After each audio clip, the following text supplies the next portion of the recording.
여러분들은 무엇을 기다리며 살아가십니까? 우리가 무언가 기다린다는 것은 사람을 참 설레게 합니다. 그리고 그 기다림은 우리를 더 강하게 하고 때로는 더 단단하게도 합니다. 반면 어떤 기다림은 사람을 지치게도 합니다. 내가 시험을 망쳤는데 시험 성적 날짜가 다가온다면 얼마나 마음이 힘들겠습니까? 그리고 그 기다림은 설렘이 아니라 속상함으로 다가올 것입니다. 여러분들에게 있어서 어떤 기다림 가운데 하루하루를 살아가고 계십니까? 유대인 심리학자 빅터 프랭클은 3년간 독일 나치 수용소에 강제로 갇히게 됩니다. 그리고 그 죽음의 수용소 안에서 충격적인 사실을 발견하게 되는데, 같은 고통 속에서도 어떤 사람들은 무너지고 어떤 사람은 끝까지 버티며 살아남게 되더라는 것이죠. 그런데 그 차이를 만드는 것은 그 사람의 체력도 지식도 아니었습니다. 그가 말합니다. 인간을 지탱하는 것은 현재의 현실이 아니라 앞으로 무엇을 기다리는가에 있다. 내가 이곳을 벗어나 가족을 다시 만나겠다는 강한 소망, 이곳이 결코 내 인생의 결론이 될 수 없다는 그 강한 신념, 그리고 하나님께서 나를 아직 부르고 계신다는 그 강한 믿음, 이러한 기다림이 그 죽음의 수용소에서 견디게 하고 살아남게 했다는 것이죠. 반대로 나는 앞으로 여기서 반드시 죽게 될 거야, 나는 여기서 아무것도 기대할 것이 없어 라고 스스로 말하는 사람들은 급격하게 그 삶과 그 건강이 무너지게 되었다는 거예요. 이렇게 사람에게서 기다림이 사라지면 그 인생도 함께 무너지게 됩니다. 여러분들은 무엇을 기다리며 살아가십니까? 그리고 우리의 기다림은 기쁨인가 고통인가? 기다림은 모든 사람들이 매일 경험하는 것일 텐데, 기본적으로 기다림은 우리에게 희망을 줍니다. 이 기다림의 기본 속성이 희망이 있습니다. 이를테면 여행을 앞두고 있는 그 설레는 마음들, 오랜만에 가족을 만나는 기다림 가운데 있는 설렘, 군인이 휴가 날짜를 그리고 제대 날짜를 기다리고 있는 그 마음들, 그리고 기도에 응답하실 하나님을 기다리는 믿음, 이런 기다림은 사람을 밝게 하고 견디게 하고 또한 일어서게 합니다. 반면 어떤 기다림은 기다림 자체가 고통이 됩니다. 내가 몸이 아파서 병원에 갔는데 검사 결과가 나오기 전까지 그 불안함, 다들 경험 있으실 겁니다. 그리고 시험이 준비가 전혀 안 된 학생이 시험 날짜가 다가올 때 초조하고 불안하죠. 그리고 매달 빚 갚을 날짜가 다가올 때의 그 속상함, 그 서글픔, 내가 기다리면서도 마음은 점점 어두워지고 그 날이 오지 않았으면 하는 그런 마음들, 그래서 기대가 아니라 피로가 되고 두려움이 쌓이게 됩니다. 아마 오늘 여러분 이 예배 자리에도 기다림이 힘든 그런 분들도 있을 것입니다. 이렇게 우리는 원튼 원치 않든 무언가를 기다리며 살아가는 것이 우리의 인생입니다. 오늘 우리는 이 대림절이라는 기다림의 절기를 보내고 있습니다. 그럼 대림절은 무엇을 기다리는 절기입니까? 오실 예수님을 기다리는 절기입니다. 이 기다림은 불확실한 미래에 대한 막연한, 주님께서 언젠가 막연하게 오시겠지 이런 것이 아니라 신실하신 하나님께서 반드시 행하실 일들을 기다리는 것입니다. 그래서 대림절의 예배를 드린다는 것은 그 기다림을 통해서 우리가 회복되는 힘을 이 예배를 통해서 얻게 되어진다는 거예요. 우리가 오늘 이 이야기를 하게 될 텐데, 오늘 본문 느헤미야 8장은 거룩한 기다림의 결실을 백성들에게 아주 자세하게 보여주고 있습니다. 이 포로에서 돌아온 이스라엘 백성들이야말로 그 기다림의 한 복판에 서 있었습니다. 기적적으로 성벽은 완성했는데 백성들의 영혼은 전혀 회복되지 않았습니다. 삶의 구조는 완비가 되었는데 마음의 위로는 전혀 얻지 못한 상태에 있었다는 거예요. 이를테면 이런 겁니다. 멋진 집은 완성했는데 그 집에 들어갈 함께 살 식구가 없는 거예요. 가까스로 고국으로 들어왔는데 나를 기다리고 있는 가족이 하나도 남아있지 않은 상태, 이런 느낌이라는 것이죠. 이렇게 고국에 돌아온 이스라엘 백성이 기다린 것은 단 하나였습니다. 바로 하나님의 말씀입니다. 그리고 그 말씀을 기다리고 고대하는 그 순간 놀라운 일이 일어나는데, 말씀을 들을 때 백성들이 울음이 터지게 되고, 그 울음은 거룩한 기쁨으로 이어지고 그 기쁨이 공동체 전체를 세우게 됩니다. 이렇게 사람은 무엇을 기다리냐에 따라서 우리의 마음가짐이 달라지고 우리의 인생 전체가 달라지게 됩니다.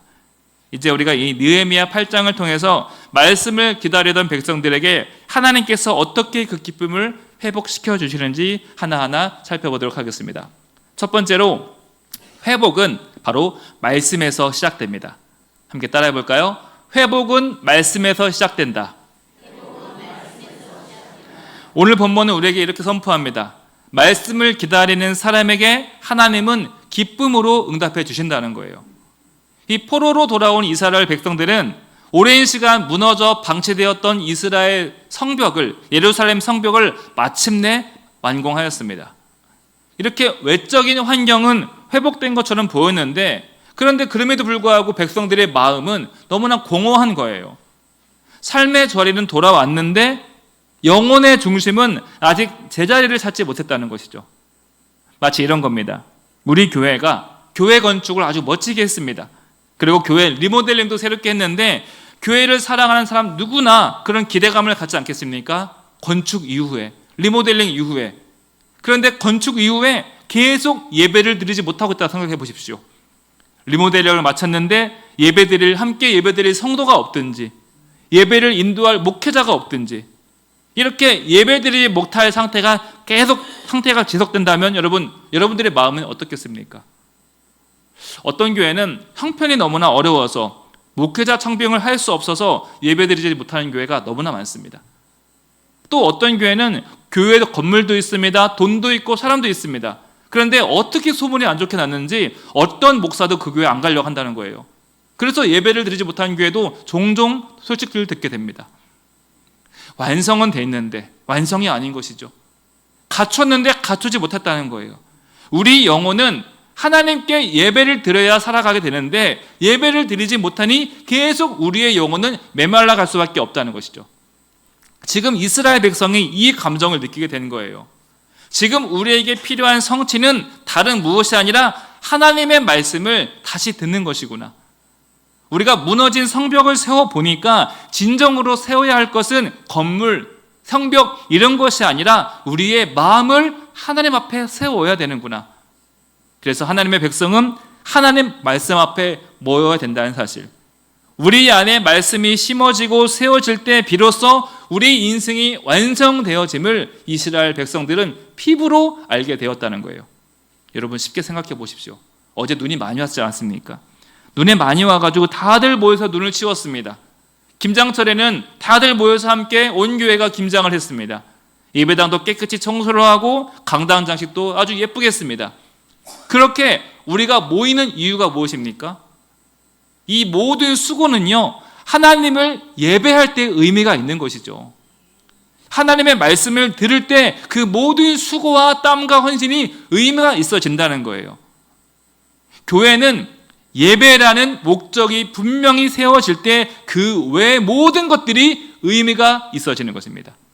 그래서 1절을 보면요, 아주 놀라운 장면이 등장하게 되어지는데요, 백성들이 누가 시킨 것도 아닙니다. 스스로 모여서, 광장에 모여서 학사 에스라를 찾아서 이렇게 요청합니다. 우리 느헤미야 8장 1절 말씀 함께 읽어보겠습니다. 자, 시작.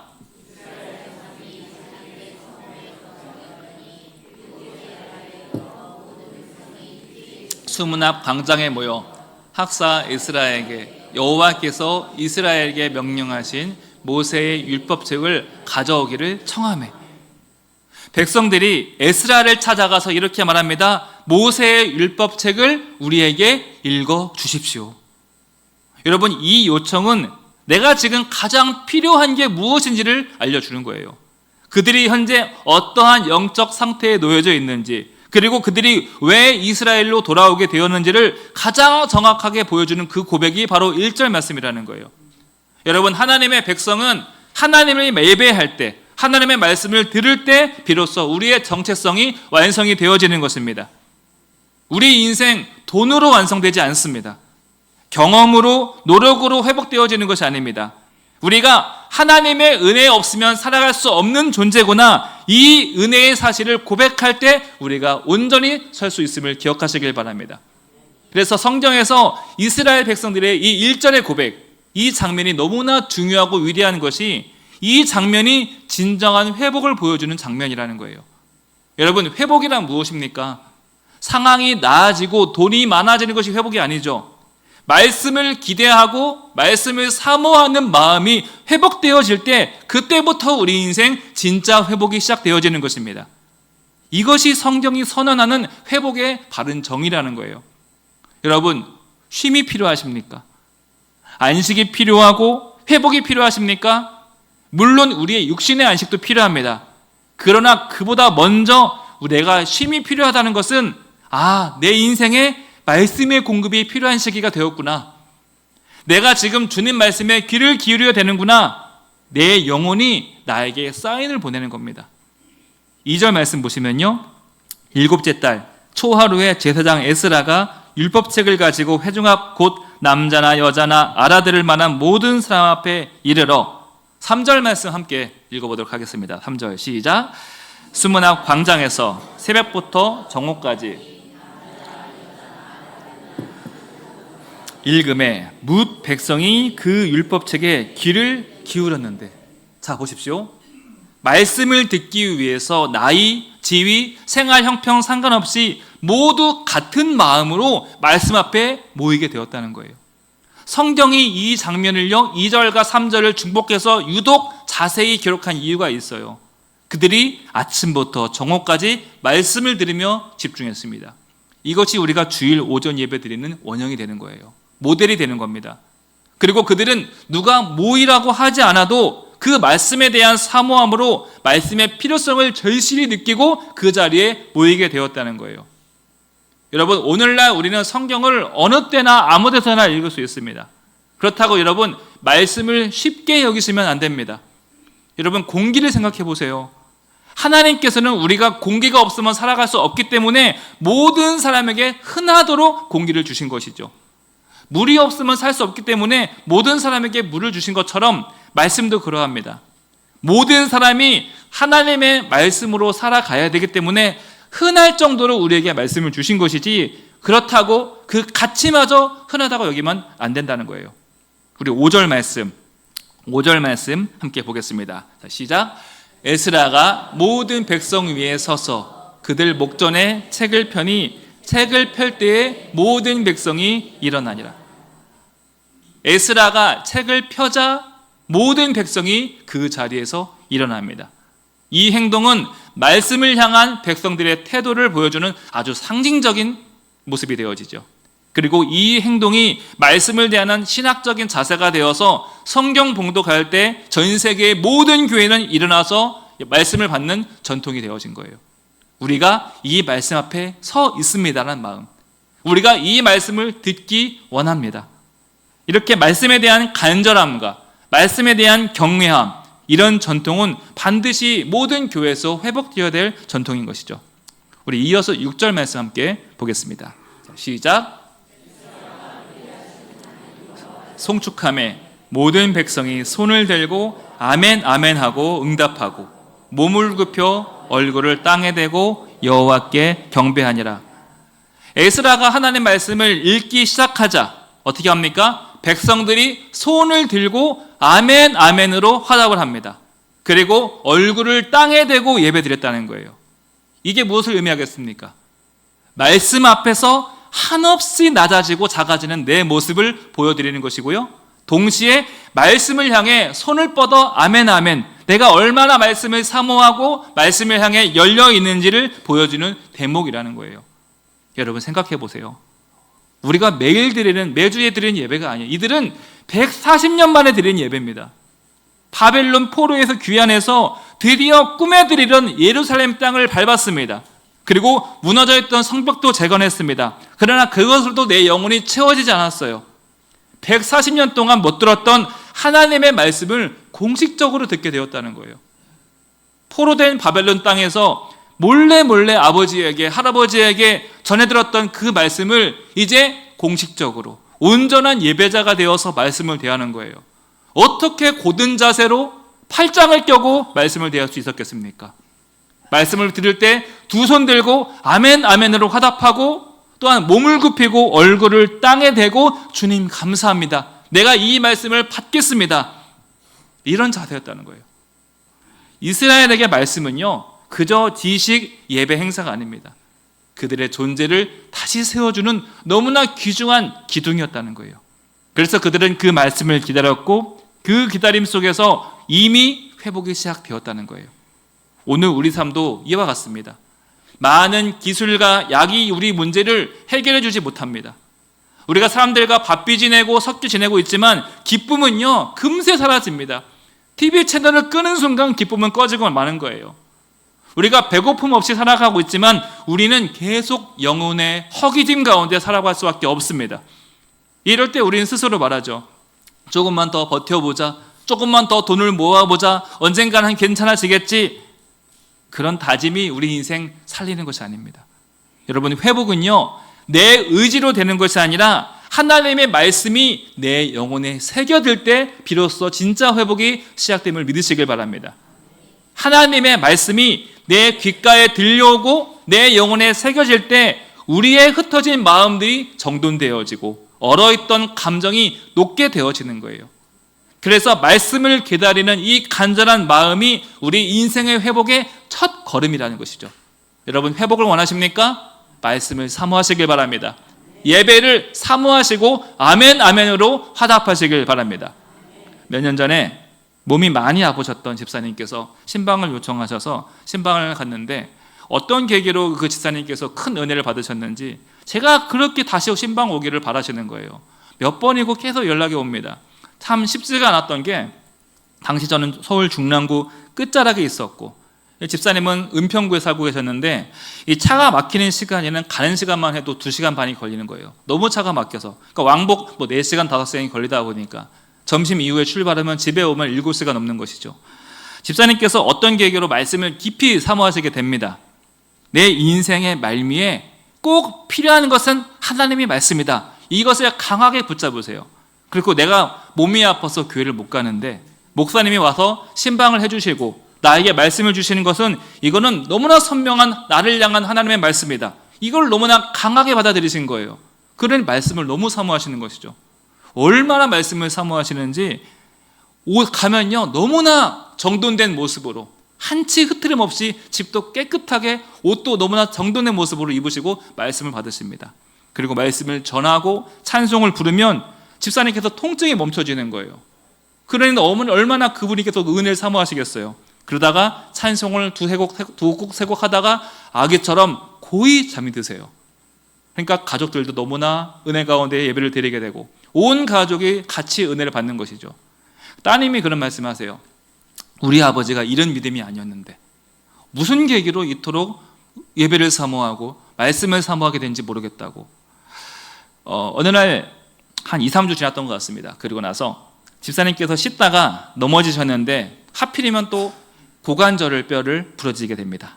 그래서 일산병원에 입원하게 되셨는데 저보고 꼭 와달라는 요청을 받았습니다. 은평구도 멀었는데 일산이라니. 잠시 동안 제 마음속에 투정이 생기게 되더라고요. 제가 연락을 받고서 그 다음날 병원에 가게 되었습니다.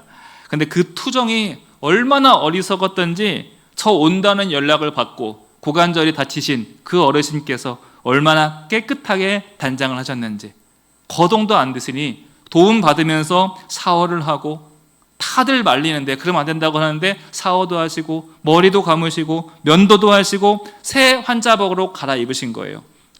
병원에 들어갔더니요, 병실에 들어갔더니 그 알로에 비누 냄새 아시죠?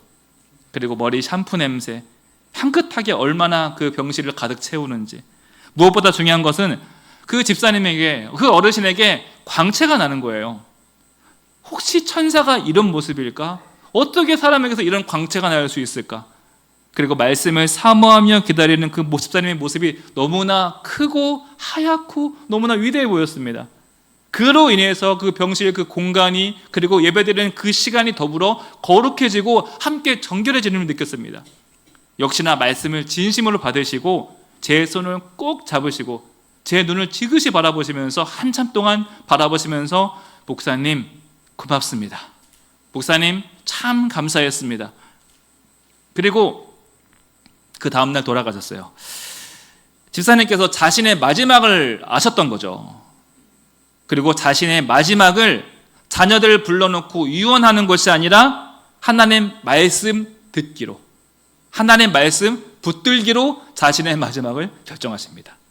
그리고 너무나 찬란하게, 너무나 거룩하고 흔들림 없이 하나님 나라에 가게 되었다는 거예요. 그분에게 4명의 자녀가 있었는데 설마 이렇게 빨리 돌아가시려나 임종을 아무도 못 본 거예요. 그러니까 저만 임종을 본 거죠. 그러니까 저로서도 참 영광스러운 모습이었죠. 제가 그 모든 과정을 지켜봤잖아요.